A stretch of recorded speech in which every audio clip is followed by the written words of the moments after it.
Hello everyone, good morning to all, welcome back to Parcham. I am Pooja. आज हम discuss करने वाले हैं 5 नवंबर के करंट अफेयर्स। और आज का जो सेशन है वो काफ़ी छोटा रहने वाला है, काफ़ी शॉर्ट सेशन है क्योंकि ज़्यादा करंट अफेयर्स आज है नहीं डिस्कस करने के लिए। पर जितने भी करंट अफेयर्स हैं वो सारे इंपॉर्टेंट है, तो एक एक करके हम बात करेंगे।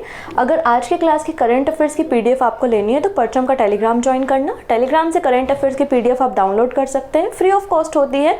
हिंदी एंड इंग्लिश दोनों भाषाओं में आपको वो PDF मिल जाएगी।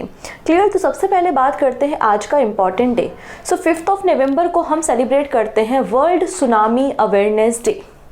कौन सा दिन है? World tsunami awareness day. इस दिन की शुरुआत 2015 में यूनाइटेड नेशन जनरल असेंबली ने एक रेजोल्यूशन को पास करते हुए की थी।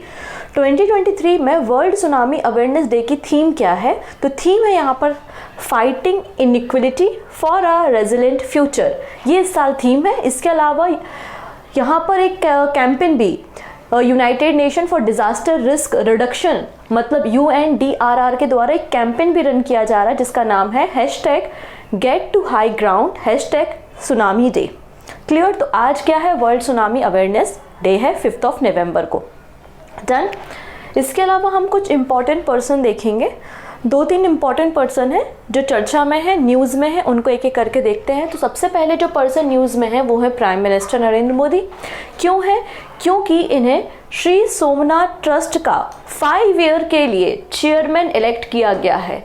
पहली बार इतिहास में first time in a history ऐसा हो रहा है कि श्री सोमनाथ ट्रस्ट का जो ट्रस्टी है, जो चेयरमैन है, वो 5 ईयर के टर्म के लिए चुना जा रहा है। इसके पहले तक केवल और केवल 1 ईयर टर्म के लिए ही चुना जाता था ट्रस्टी को या फिर चेयरमैन को।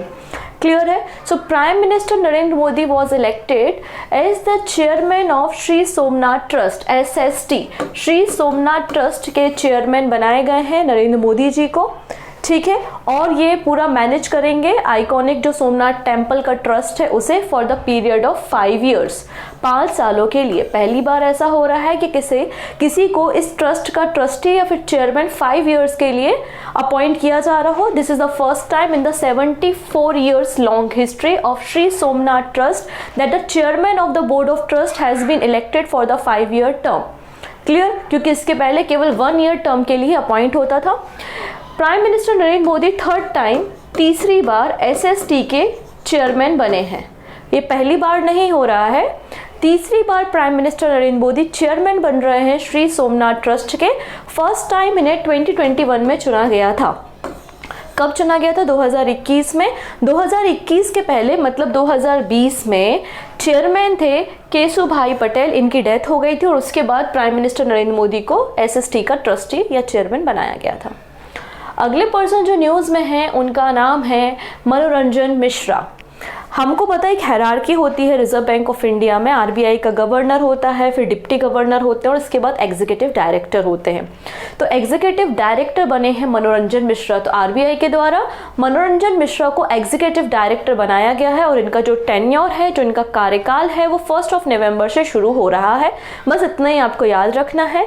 रिजर्व बैंक ऑफ इंडिया जो है वो एक स्टैच्यूटरी बॉडी है। इसे RBI एक्ट 1934 के बाद कब बनाया गया था? 1935। तो 1 अप्रैल 1935 में रिजर्व बैंक ऑफ इंडिया अस्तित्व में आया था। डन। न्यूज़ में है थॉमस केनेथ मैटिंगली सेकेंड और ये नासा के एक एस्ट्रोनॉट थे। अपोलो 13 के लिए इनको जाना जाता है। अपोलो 13 की इन्होंने सेफ लैंडिंग कराई थी अर्थ में और 87 की एज में इनका डेथ हो गई है। तो क्वेश्चन केवल इतना ही बनेगा कि थॉमस केनेथ जिनकी डेथ हो गई है वो किस फील्ड से थे? तो एक एस्ट्रोनॉट थे नासा के अपोलो 13 मिशन के। ठीक है, इतनी चीज़ें। चलिए, इसके अलावा थोड़ी सी इन्फॉर्मेशन हम देख लेते हैं about the SST general awareness course. 2024 में आपके जो भी वनडे एग्जाम है, SSC के जो डिफरेंट एग्जाम होते हैं, आपके स्टेट के डिफरेंट एग्जाम होते हैं और सभी में जनरल अवेयरनेस पूछा जाता है। तो जनरल अवेयरनेस का एक कोर्स हमने लॉन्च किया है जिसमें आपको सारे सब्जेक्ट मतलब polity, economy, history, science, geography और स्टैटिक पढ़ाया जाएगा। PYQ के साथ आपको रिकॉर्डेड वीडियोज़ मिलेंगे। इसके अलावा जनवरी से लाइव डाउट सेशन भी शुरू किया जाएगा। अगर आप इस कोर्स को परचेज करना चाहते हैं तो परचम के एप्लीकेशन पे जाके कोर्स को परचेस कर सकते हैं। डिस्क्रिप्शन में आपको लिंक भी मिल जाएगी। अगर आप कंप्लीट कोर्स नहीं लेना चाहते हैं तो आप इंडिविजुअल कोर्सेज को भी परचेस कर सकते हैं, लाइक साइंस का या फिर हिस्ट्री का। ओके, चलिए बात करेंगे कुछ और इम्पॉर्टेंट करेंट अफेयर्स के बारे में।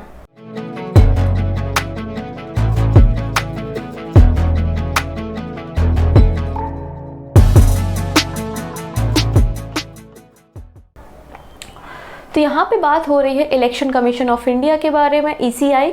ईसीआई ने एक एमओयू मतलब मेमोरेंडम ऑफ अंडरस्टैंडिंग साइन किया है मिनिस्ट्री ऑफ एजुकेशन के साथ। तो मिनिस्ट्री ऑफ एजुकेशन और इलेक्शन कमीशन ऑफ इंडिया के बीच में एक एमओयू साइन किया है। क्या है ये एमओयू? तो यहाँ पे इलेक्शन कमीशन ऑफ इंडिया चाहता है कि हमारे देश का जो यूथ है जो 18 प्लस होने वाला है या हो गया है, उनको एक अवेयरनेस हो कि इलेक्शन क्यों ज़रूरी है और आपको वोट करना क्यों ज़रूरी है। तो लोगों को या बच्चों को कहेंगे हम, बच्चों को अवेयरनेस दिलाने के लिए इलेक्शन कमीशन ऑफ इंडिया ने एक मेमोरेंडम ऑफ अंडरस्टैंडिंग साइन किया है मिनिस्ट्री ऑफ एजुकेशन के साथ, जिससे स्टूडेंट में अक्रॉस द कंट्री और जो स्कूल है उसमें स्टूडेंट जो है उनको इलेक्टोरल लिटरेसी के बारे में बता सके, वोटर एजुकेशन के बारे में बता सके। इसलिए एनसीईआरटी को भी कहा गया है कि अपनी बुक्स में क्लास 6 से लेके क्लास 12 तक की जो बुक है उसमें आप इलेक्टोरल लिटरेसी और वोटर एजुकेशन के बारे में जो चैप्टर है वो टेक्स्ट बुक में इंक्लूड करें। ये एडवाइस स्टेट और सेंट्रल दोनों को यहाँ पे बोली गई है by the ECI, election commission of India. यहाँ पे कुछ स्टैटिक पॉइंट है about the ECI, about the voting right. तो हमारा जो राइट टू वोट है वो हमारा एक प्रिविलेज नहीं है, बल्कि वोटिंग करना, राइट टू वोट हमारा फंडामेंटल राइट है।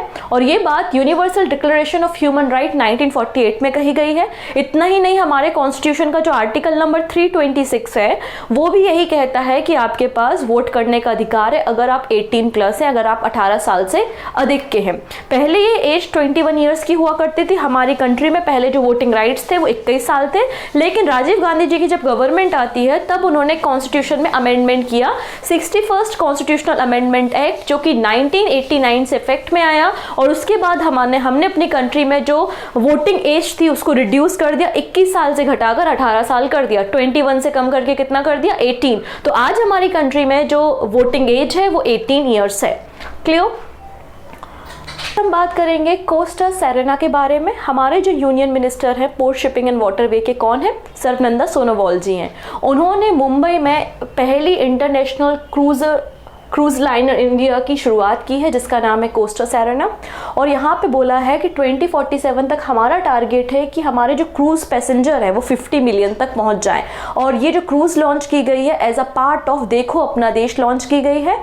ग्लोबल मैरीटाइम इंडिया जो समिट कंक्लूड हुआ है मुंबई में, उसी मौके पे यहाँ पे सर्बानंद सोनोवाल जी के द्वारा कोस्टा सेरेना इंटरनेशनल क्रूज की शुरुआत की गई है मुंबई से।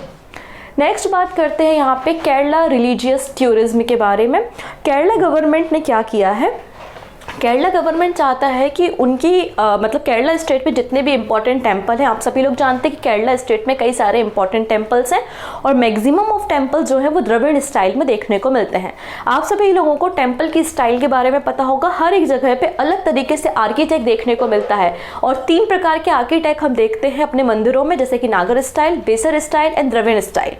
तो आपको साउथ इंडिया के जो मैक्सिमम टेंपल्स हैं वो आपको द्रविड़ स्टाइल में देखने को मिलते हैं।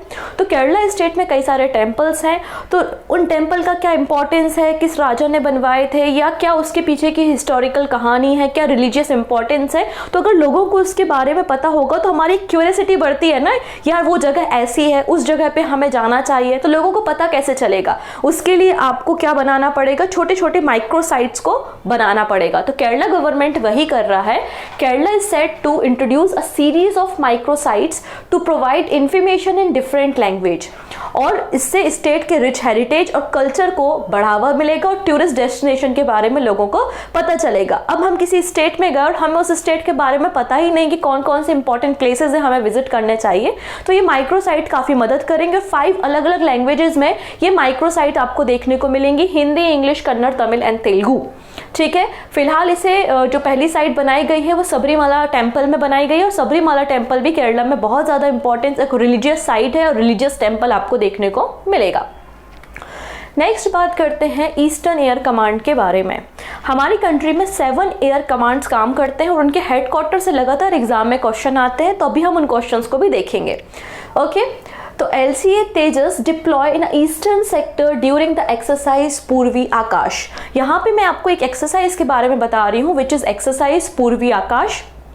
ये जो एक्सरसाइज है वो ईस्टर्न एयर कमांड के द्वारा हो रही है और ईस्टर्न एयर कमांड का जो हेडक्वार्टर है वो मेघालय शिलोंग में देखने को मिलेगा। तो Indian air force eastern air command के द्वारा 30 अक्टूबर से 5 नवंबर के बीच में एक एक्सरसाइज हो रही है जिसका नाम है एक्सरसाइज पूर्वी आकाश। मतलब आज आखिरी दिन है इस एक्सरसाइज का, और यहाँ पर ईस्टर्न एयर कमांड में फर्स्ट टाइम डिप्लॉय किया गया है LCA तेजस को। तो ये बहुत इंपॉर्टेंट हो जाता है कि एक्सरसाइज यहाँ पर स्पेशल क्यों हो चुकी है, क्योंकि लाइट कॉमेट एयरक्राफ्ट जो कि इंडिजीनियस है, पूरी तरीके से भारत में बना है, HAL ने इसको डिजाइन एंड डेवलप किया है। तेजस को डिप्लॉय किया गया है ईस्टर्न रीजन ऑफ इंडिया में, इसलिए एक्सरसाइज अपने आप में इंपॉर्टेंट हो जाती है। एक्सरसाइज पूर्वी आकाश कौन कर रहा है, तो ईस्टर्न एयर कमांड इसे कंडक्ट कर रहा है, और इसमें जो इंडियन एयरफोर्स की पावर है, कितनी रेडीनेस है, कितने आप प्रिपेयर हैं, अपकमिंग कोई भी अगर सिचुएशन आ जाती है तो वो सारी टेस्टिंग के लिए इस एक्सरसाइज को किया जा रहा है। जैसा कि मैंने कहा आपको 7 यहाँ पर कमांड्स देखने को मिलेंगी, एयर कमांड्स। यहाँ पर eastern air command head office आपको शिलोंग में मिलेगा, western air command new Delhi में है, फिर सेंट्रल एयर कमांड प्रयागराज में है, नेक्स्ट है south western air command Gandhinagar में, सदर्न एयर कमांड तिरुवनंतपुरम में, फिर बैंगलोर में ट्रेनिंग कमांड है, और नागपुर में अगर देखेंगे तो मेंटेनेंस कमांड आपको देखने को मिलेगा। तो आपको ये हेडक्वार्टर्स पता होने चाहिए, यहाँ से एग्जाम में क्वेश्चन देखने को मिलते हैं मैच द कॉलम में। अब कुछ बात करते हैं अबाउट द तेजस, LCA तेजस। तो लाइट कॉमेट एयरक्राफ्ट प्रोग्राम जो तेजस है, इसकी शुरुआत गवर्नमेंट ऑफ इंडिया ने कब की थी? 1984 में की थी, 1984 में की थी, और इसके लिए गवर्नमेंट ऑफ इंडिया ने एक अलग से कमेटी या अलग से एक बॉडी बनाई थी जिसका नाम है एरोनॉटिकल डेवलपमेंट एजेंसी, जो कि LCA प्रोग्राम को देखेगा, रेगुलेट करेगा। ठीक है, LCA जो हमारा डेवलप हम कर रहे हैं वो MiG-21 को रिप्लेस करेगा आने वाले समय में, इंडियन एयरफोर्स को, और इसे डिजाइन डेवलप कौन कर रहा है? तो हिंदुस्तान एरोनॉटिक लिमिटेड कर रहा है। LCA जो तेजस है वो कैरी कर सकता है air to air, air to surface और कई सारे वेपन एंड मिसाइल्स को। ठीक है, तेजस के पास एक और कैपेबिलिटी है कि वो रिफ्यूलिंग कर सकता है, मतलब हवा में, स्काई में ही ड्यूरिंग द जर्नी हम उसको रिफ्यूल कर सकते हैं। मैक्सिमम पेलोड कैपेसिटी 4000 kg की है, मैक्सिमम स्पीड 1.8 मैक की है, और यहाँ पर रेंज है 3000 किलोमीटर। तेजस के बारे में कुछ इन्फॉर्मेशन थी। लास्ट न्यूज़ आज हम देखते हैं about the NASA Lucy mission. ठीक है, तो यहाँ पे नासा का एक मिशन है जिसका नाम है लूसी मिशन, और ये नासा का पहला ऐसा मिशन है जो ट्रोजन एस्ट्रॉइड की स्टडी करेगा। नासा का ये पहला ऐसा मिशन है जो ट्रोजन एस्ट्रॉइड की स्टडी करेगा। अब what is the Trojan asteroid? तो यहाँ पे अगर आप बात करेंगे जुपिटर के बारे में, जो कि हमारे सोलर सिस्टम का सबसे बड़ा प्लैनेट भी है, तो जिस ऑर्बिट में जुपिटर चक्कर लगाता है, जिस ऑर्बिट में जुपिटर सन के चक्कर लगाता है, उसी ऑर्बिट में कई सारे आपको एस्ट्रॉइड्स भी उसी ऑर्बिट में चक्कर लगाते हुए दिखाई देंगे, वही आपके ट्रोजन एस्ट्रॉइड है। और अच्छे से डेफिनेशन को भी हम क्लियर करते हैं। क्लियर इतनी चीज़ें देखो आप इस मैप में समझ पा रहे होगे, इस इमेज में ये जुपिटर की ऑर्बिट है जो कि सन के अराउंड चक्कर लगा रहा है, और इसी ऑर्बिट में ग्रीन कलर के कई सारे आपको डॉट्स दिखाई दे रहे हैं, यही आपके ट्रोजन्स हैं, यही ट्रोजन एस्ट्रॉइड है। और इनकी स्टडी करने के लिए लूसी मिशन को भेजा गया था, इसलिए बोला जा रहा है कि ये नासा का पहला स्पेसक्राफ्ट या पहला मिशन है जो ट्रोजन एस्ट्रॉइड की स्टडी करने के लिए भेजा गया। इसने अपनी फर्स्ट फ्लाई बाय को यहाँ पे कंक्लूड कर लिया। इसकी जो पहली फ्लाइट है उसका रिजल्ट सामने आ गया है, 3 फ्लाइट इसकी होनी है। क्लियर है, और इसने कंप्लीट किया है अपना पहला टारगेट, पहले एस्ट्रॉइड की स्टडी जिसका नाम है डिनकिनिश, मार्बलस बोलते हैं इसको।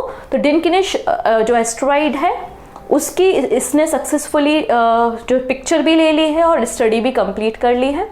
It is the first of its kind mission of NASA that will explore Jupiter elusive Trojan asteroid.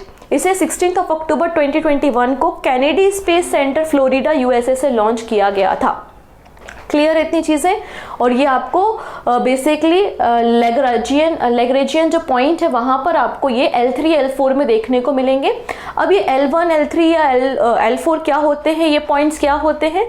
तो बेसिकली ये वो पॉइंट होते हैं जहाँ पे दो सेलेस्टियल बॉडी की जो ग्रेविटेशनल फोर्स है वो इक्वल होता है। जैसे कि अर्थ और सन, तो अर्थ और सन के बीच में एक ऑर्बिट ऐसी होगी जिसमें हम आदित्य L1 को भेज रहे हैं, तो सन और अर्थ के बीच में एक ऑर्बिट ऐसी होगी जहां पर एक पॉइंट ऐसा होगा जहां पे अर्थ और सन की ग्रेविटी, दोनों की ग्रेविटी क्या होगी, न्यूट्रल होगी, जिस पे ज्यादा इंपैक्ट नहीं आएगा। तो वही वैसे ही पॉइंट यहाँ पे L4 और L5 लैग्रेंजियन पॉइंट्स हैं जहां पे आपको ट्रोजन एस्ट्रॉइड्स देखने को मिलेंगे। और ऐसा बोला जाता है जो हमारा सोलर सिस्टम बना है, तो सोलर सिस्टम के जो ओल्डेस्ट रिमेन्स हैं लगभग 5 बिलियन ईयर पुराने, वो ये एस्ट्रॉइड्स हैं।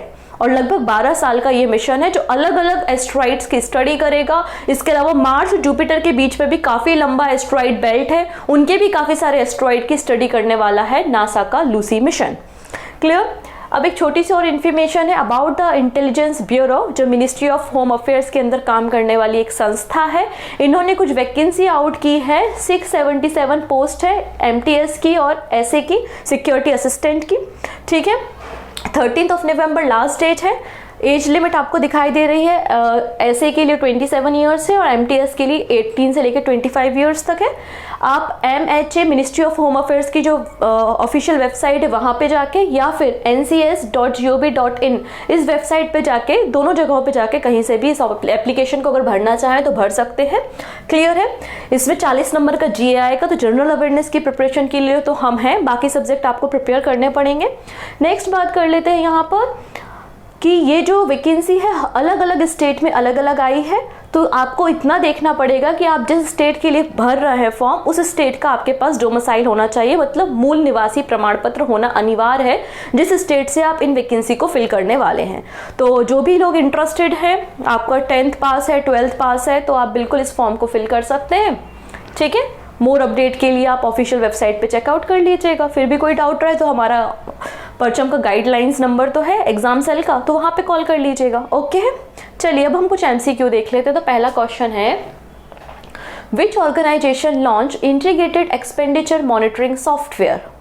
तो किस ऑर्गेनाइजेशन ने इंटीग्रेटेड एक्सपेंडिचर मॉनिटरिंग सॉफ्टवेयर को लॉन्च किया है? तो आंसर हो जाएगा इलेक्शन कमीशन ऑफ इंडिया। जैसे कि हमने कल आपको इनकोड सॉफ्टवेयर के बारे में बताया था, इन हाउस सॉफ्टवेयर है इलेक्शन कमीशन ऑफ इंडिया का, जो कि रिटर्निंग ऑफिसर को कई सारे बेनिफिट्स देता है, जिससे वो आसानी से रिजल्ट तक पहुंच सके, आसानी से रिपोर्ट तैयार कर सके, मैनेजमेंट कर सके। वैसे ही रिसेंटली एक और इलेक्शन कमीशन ऑफ इंडिया के द्वारा सॉफ्टवेयर डिजाइन किया गया है, जो कि जो भी खर्चे होते हैं इलेक्शन के दौरान विधानसभा में या MP के द्वारा, MLA के द्वारा, तो उनका भी प्रॉपर मैनेजमेंट हो सके, तो इसलिए इंटीग्रेटेड एक्सपेंडिचर मॉनिटरिंग सॉफ्टवेयर को लॉन्च किया है इलेक्शन कमीशन ऑफ इंडिया ने। ठीक है, एडिशनल न्यूज थी इसलिए पहले ही इसको MCQ में करा दिया।